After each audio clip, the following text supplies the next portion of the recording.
ಗಳಿಗೆ ಬಹಳ ಅದ್ಭುತವಾದ ಉತ್ತರವನ್ನ ಮಹಾದೇವಿ ಉತ್ತರ ಕೊಡ್ತಾಳೆ. ನಾವೆಲ್ಲ ಅಕ್ಕ ಮಹಾದೇವಿ ಅಂತ ಹೆಸರನ್ನ ಕೇಳಿವಿ, ಗೊತ್ತದ ಕೇಳಿರಲ್ಲ? ಕೇಳಿರಲ್ಲ. ಆ ಹೆಣ್ಣು ಮಗಳು ಕೇವಲ ಸಣ್ಣ ವಯಸ್ಸಿನೊಳಗ ಯೌವನದ ಸಂದರ್ಭದೊಳಗ ಅರಮನೆಯನ್ನ, ತನ್ನ ಮನೆಯನ್ನ, ತಾನು ಮದುವೆ ಆಗಬೇಕಾದಂತ ಗಂಡನನ್ನ ಎಲ್ಲರನ್ನ ಬಿಟ್ಟು ವೈರಾಗ್ಯವನ್ನು ತಾಳಿ ಕಲ್ಯಾಣಕ್ಕೆ ಬಂದಾಗ ಹಲವಾರು ಪ್ರಶ್ನೆಗಳನ್ನ ಅಲ್ಲಮರು ಕೇಳ್ತಾರ. ಅವಕ್ಕೆಲ್ಲವೂ ಕೂಡ ನಿಬ್ಬೆರಗಾಗಂಗ ಮಹಾದೇವಿ ಉತ್ತರವನ್ನ ಹೇಳ್ತಾಳ. ಯಾರು ನಿನ್ನ ಗಂಡ ಅಂತ ವಚನದ ಮೂಲಕ ಕೇಳ್ತಾರ, ಅದಕ್ಕೂ ಉತ್ತರ ಹೇಳ್ತಾಳ. ನಿನಗೆ ವೈರಾಗ್ಯ ಮಹಾದೇವಿಯನ್ನ ಕತ್ತಾರ, ವೈರಾಗ್ಯ ಅಂತಕ್ಕಂಥದ್ದು ನಿನಗೆ ಸರಿಯಾದ ಪದ ಅಲ್ಲ ಅಂತಕ್ಕಂಥ ಮಾತಿನ ವಿಚಾರವನ್ನ ಅಲ್ಲಮರು ಪ್ರಶ್ನೆ ಮಾಡಿದಾಗ ಅದಕ್ಕೂ ಕೂಡ ಬಹಳ ಅದ್ಭುತವಾದವನ್ನ ಉತ್ತರವನ್ನ ಹೇಳ್ತಾಳೆ. ಮೊದಲಿಗೆ ಕಲ್ಯಾಣಕ್ಕೆ ಬಂದಾಗ ಮಹಾದೇವಿಗೆ ಅಲ್ಲಮರು ಪ್ರಶ್ನೆ ಮಾಡುತ್ತಾರೆ, ನಿಲ್ಲು ಮಹಾದೇವಿ, ನೀನು ಕಲ್ಯಾಣದ ಅನುಭವದ ಮಂಟಪದೊಳಗೆ ಬರುವ ಮುಂಚೆ ನಿನಗೊಂದು ಪ್ರಶ್ನೆಯನ್ನು ಕೇಳ್ತೀನಿ, ಅದಕ್ಕೆ ಉತ್ತರವನ್ನು ಹೇಳಿದ್ರೆ ಮಾತ್ರ ಒಳಗಡೆ ಬಾ, ಇಲ್ಲದಿದ್ರೆ ಬರಬೇಡ ಅಂತಾಳೆ. ಅಲ್ಲಮರು ಅಂದ್ರೆ 12ನೇ ಶತಮಾನದ ಶೂನ್ಯ ಪೀಠವನ್ನು ಏರಿದ ದಿಗ್ಗಜರವರು. ಅಲ್ಲಿರುವಂತ 106 ಶರಣರೊಳಗ, ಅನುಭವದೊಳಗ, ಜ್ಞಾನದೊಳಗ, ವಯಸ್ಸಿನೊಳಗ ಅತ್ಯಂತ ಹಿರಿಯ ಜೀವಿಯಾದವರು ಅಲ್ಲಮರು. ಮಹಾದೇವಿ ಕಲ್ಯಾಣಕ್ಕೆ ಒಳಗಡೆ ಅನುಭವ ಮಂಟಪಕ್ಕೆ ಬರಬೇಕಾದ್ರೆ ಬಹಳ ಅದ್ಭುತವಾದಂತ ಪ್ರಶ್ನೆಯನ್ನ ಅಲ್ಲಮರು ಕೇಳ್ತಾರೆ ಮಹಾದೇವಿಗೆ. ನಿಲ್ಲು, ನನ್ನ ಒಂದು ಪ್ರಶ್ನೆಗೆ ಉತ್ತರವನ್ನು ಹೇಳಿ ಒಳಗಡೆ ಬಾ, ಇಲ್ಲದಿದ್ರೆ ಬರಬೇಡ ಅಂದ್ರು. ಅಲ್ಲಮರು ಯಾವ ಪ್ರಶ್ನೆಯನ್ನು ಕೇಳಿದ್ರು ಬಹಳ ಅದ್ಭುತವಾಗಿ ಕೇಳ್ತಾರೆ.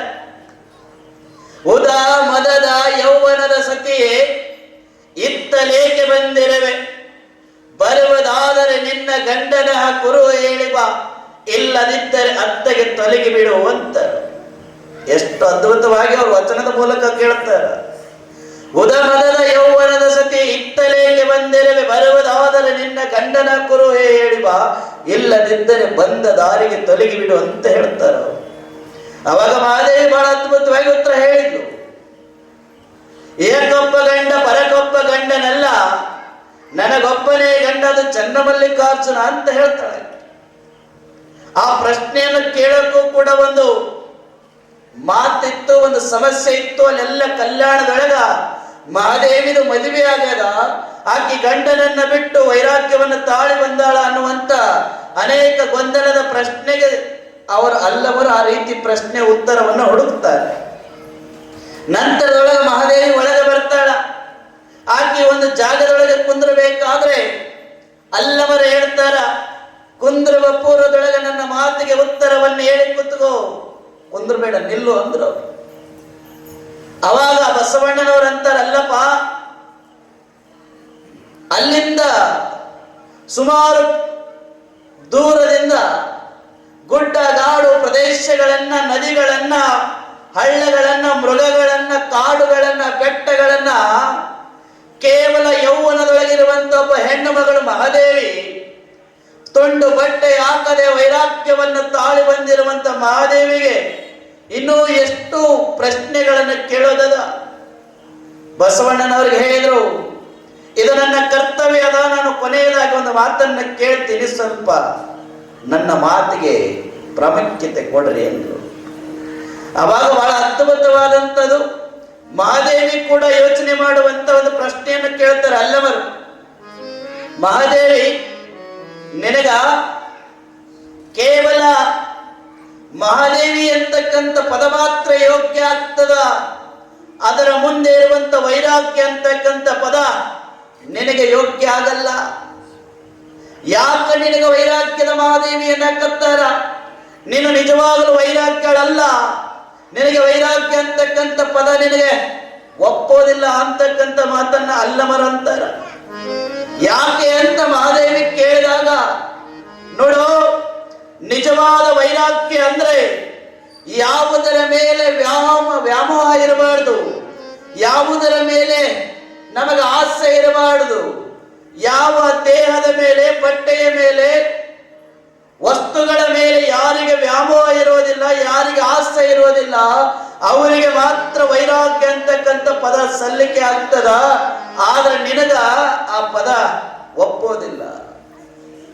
ನಿನಗ ಆ ಪದ ಯಾಕೆ ಒಪ್ಪಲ್ಲ ಅನ್ನಕತ್ತೀನಂದ್ರೆ, ನಿನಗೆ ನಿನ್ನ ದೇಹದ ಮೇಲೆ, ನಿನ್ನ ಅಂಗಾಂಗಗಳ ಮೇಲೆ ವ್ಯಾಮೋಹ ಐತಿ.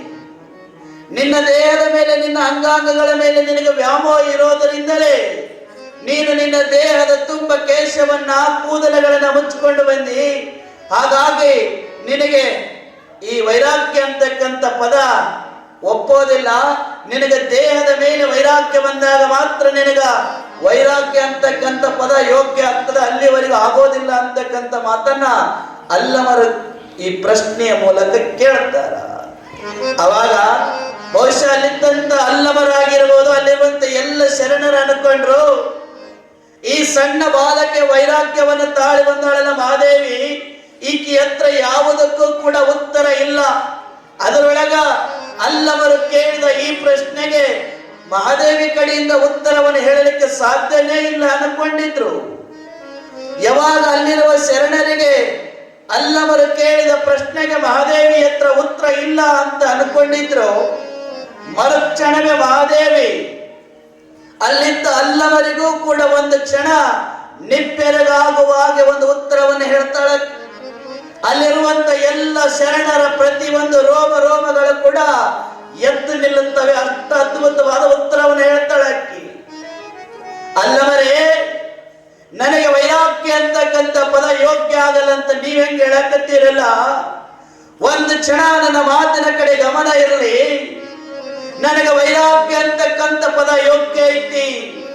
ಯಾಕೆ ಅಂದ್ರೆ ನೀವ್ ಹೇಳಕತ್ತೀರಿ, ನಾನು ನನ್ನ ದೇಹದ ಮೇಲೆ, ನನ್ನ ಅಂಗಾಂಗಗಳ ಮೇಲೆ ವ್ಯಾಮೋಹವನ್ನು ಇಟ್ಟುಕೊಂಡು ನಾನು ಕೇಶವನ್ನು ಧಾರಣೆ ಮಾಡಿಕೊಂಡು ಬಂದೀನಿ ಅಂತ ನೀವನ್ನಕತ್ತೀರಲ್ಲ.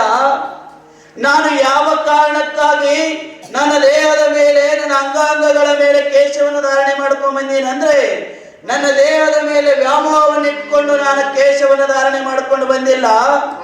ಈ ಕೇಶವನ್ನ ನನ್ನ ದೇಹದ ಮೇಲೆ ಧಾರಣೆ ಮಾಡ್ಕೊಂಡ್ ಬರಕ್ ಒಂದು ಕಾರಣ ಐತಿ. ಏನದು?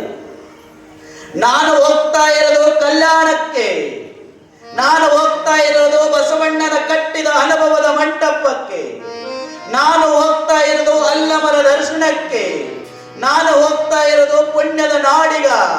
ಅಲ್ಲಿ ಹೋದಂತ ಸಂದರ್ಭದೊಳಗ ಅಲ್ಲಿರುವಂತ ಎಲ್ಲ ಶರಣರಿಗೆ ನನ್ನ ದೇಹದ ಅಂಗಾಂಗಗಳನ್ನು ನೋಡಿ ಅವರ ಮನಸ್ಸು ಚಂಚಲ ಆಗಬಾರದು ಅಂತೇಳಿ ನಾನು ಕೇಶವನ್ನು ಧಾರಣೆ ಮಾಡಿಕೊಂಡು ಬಂದಿನ ವಿನ ದೇಹದ ಮೇಲೆ ವ್ಯಾಮೋಹನ ಇಟ್ಕೊಂಡಲ್ಲ ಅಂತಕ್ಕಂಥ ಮಾತನ್ನ ಮಹಾದೇವಿ ಅದ್ಭುತವಾಗಿ ಉತ್ತರವನ್ನು ಹೇಳ್ತಾಳೆ. ತನ್ನ ದೇಹದ ಮೇಲೆ ವ್ಯಾಮೋಹನ ಇಟ್ಕೊಂಡು ಬಂದಿಲ್ಲ. ಅದರ ಪ್ರಭಾವ ಅಲ್ಲಿರುವಂತ ಶರಣರ ಮೇಲೆ ಬೀಳಬಾರದು. ನನ್ನ ದೇಹದ ಸೌಂದರ್ಯವನ್ನು ನೋಡಿ ಅವರ ಮನಸ್ಸು ಚಂಚಲ ಆಗಬಾರದು ಅಂತೇಳಿ ನಾನು ಕೇಶವನ್ನು ಧಾರಣೆ ಮಾಡಿಕೊಂಡು ಬಂದಿರಿ ಅಂತ ಮಹಾದೇವಿ ಯಾವಾಗ ಈ ಮಾತನ್ನ ಉತ್ತರವಾಗಿ ಹೇಳ್ತಾಳ, ಮರುಕ್ಷಣವೇ ಅಲ್ಲಮರು ಮಹಾದೇವಿಗೆ ಸಾಷ್ಟಾಂಗವನ್ನು ಹಾಕ್ತಾರೆ. ಮಹಾದೇವಿ, ನೀನು ಹೇಳಿರುವ ಉತ್ತರವನ್ನು ಕೇಳಿ ನಾನು ಕೂಡ ಒಂದು ಕ್ಷಣ ನಿಬ್ಬೆರಗಾಗೀನಿ ಅಂತೇಳಿ ಅಲ್ಲಮರು ಕೂಡ ಮಹಾದೇವಿಗೆ ಸಾಷ್ಟಾಂಗವನ್ನು ಹಾಕಿ ಹೇಳ್ತಾರೆ.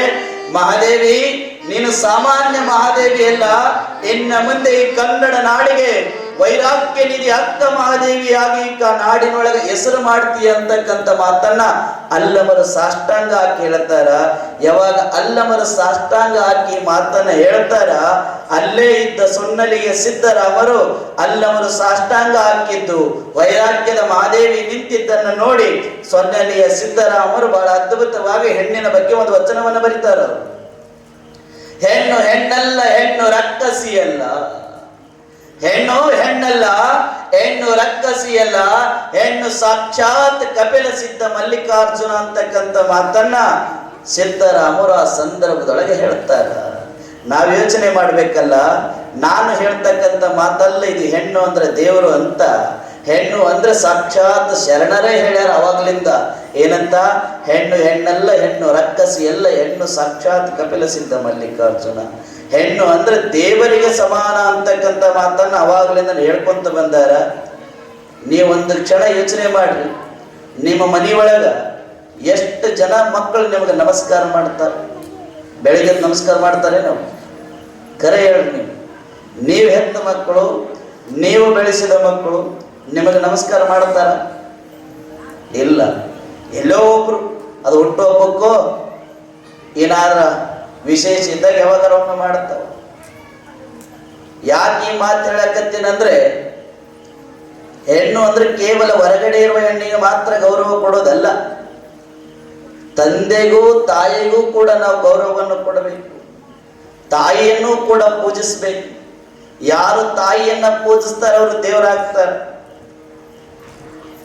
ಈಗೆಲ್ಲ ಬಹಳ ವಿಚಿತ್ರ